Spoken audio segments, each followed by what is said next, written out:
Hey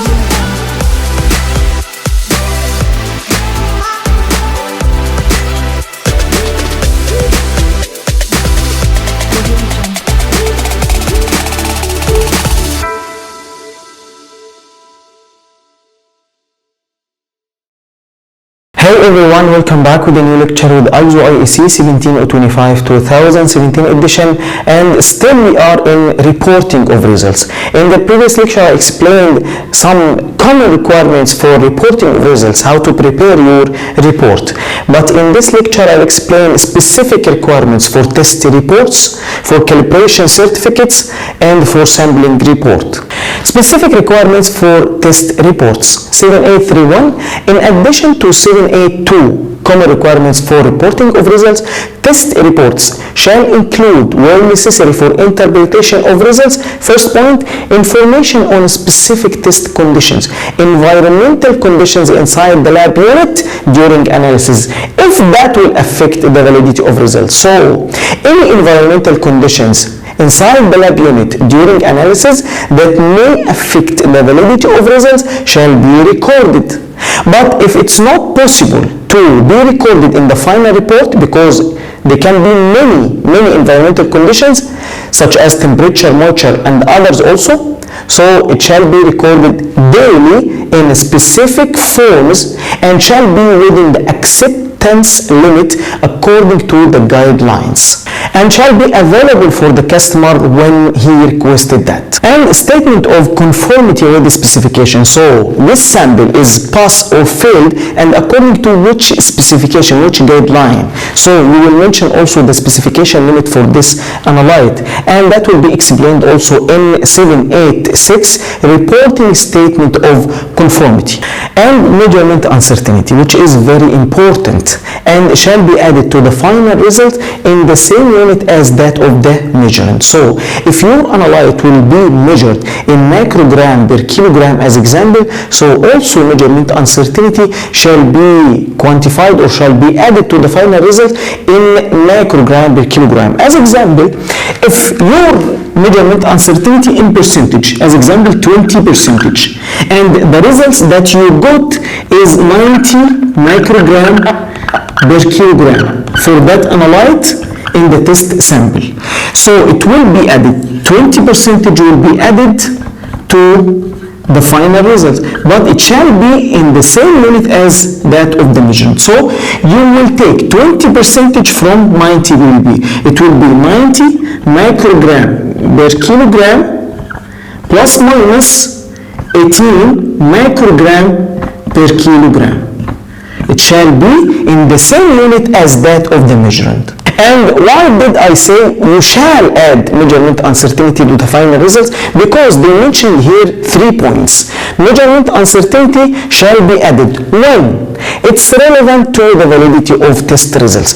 This point, to understand this point, we shall understand why do we need to quantify measurement uncertainty, and that's explained in details also in method validation course, but also you shall have an idea about this in this course. Measurement uncertainty shall be quantified for each analyte individually to compensate all factors affecting the result of that analyte during analysis.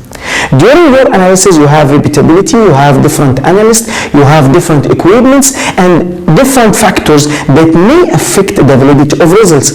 All of these factors will be quantified to get a value.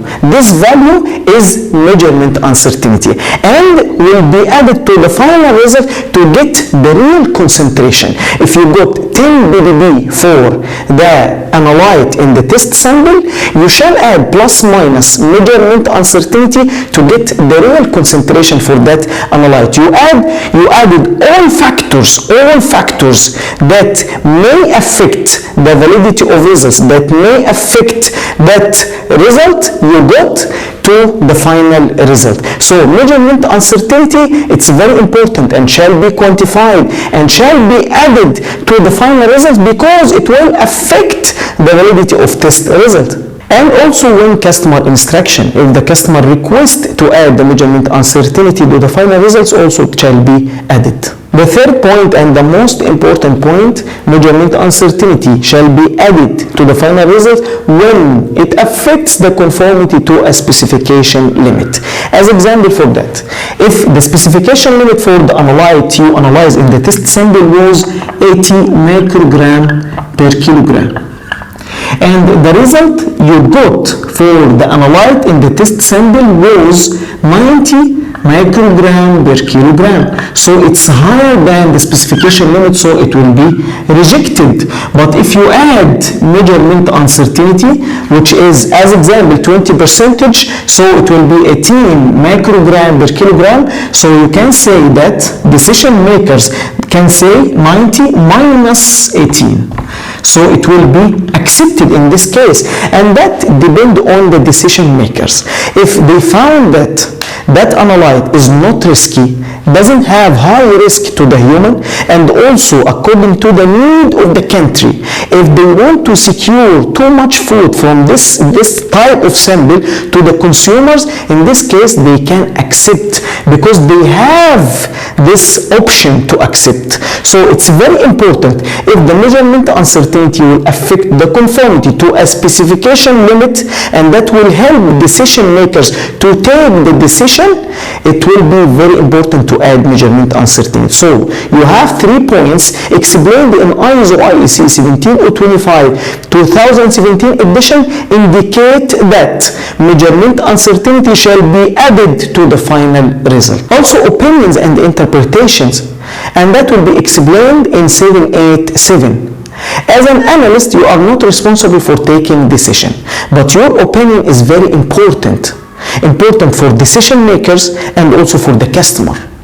You can provide the decision makers with whatever information you have to make their decision easy. As example, how much risky of the analyte, and also for the customer. You can also leave some comment or some informations for interpretation of results in this point, and at the end also additional information that may be required by specific methods, authorities or customers. And 7832, if the lab is responsible for sampling, that will be explained in details in 785, and I prepared this report for you as example. You can divide your report to different rows. First row, you will identify the report, test report or certificate of analysis, COA. Here you will add the logo for the lab or company or ministry that you follow. And here you will add test reporting number and test reporting date or issue date. As I explained before, reporting date and the analysis date shall be added in the final report, even if they were in the same date. Test reporting date, and also we will add after that testing or analysis date. And the second row, you will add name of the customer, information about the customer, name of the customer, address of the customer, sample description by the customer if the sample collected by the customer, so the sample description by the customer, and the status of the sample. The status of the sample means that the sample was in the suitable condition when you receive that sample from the customer. And in the third row, you can add also sample receiving date when you receive the sample, test starting date when you start the analysis, and when you complete the analysis, test completion date, and send the result to the technical lead of the unit, and testing method, whatever reference method used also can be recorded here. And here also you can add sample collection date and environmental conditions that may affect the validity of results where necessary. In the fourth row, you will add the results for all parameters analyzed from each unit.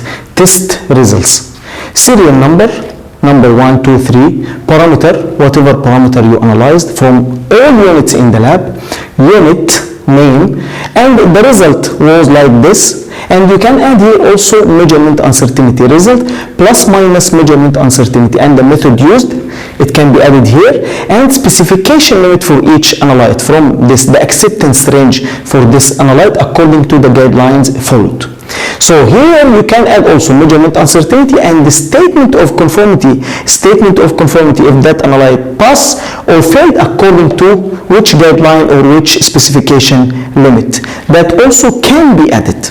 Opinions and interpretation also can be added, and you will add here whatever opinion you want to add. And at the end of each report, if the lab is not responsible for sampling, you shall add this note: results of the samples as per the sample received by the customer. Lab is not responsible for sampling. And at the end, prepared by the analyst, signature authorized by the technical lead and approved by the lab head of the lab. That was the end of our lecture for today. Because the reporting is too much, I will continue in the next lecture, inshallah.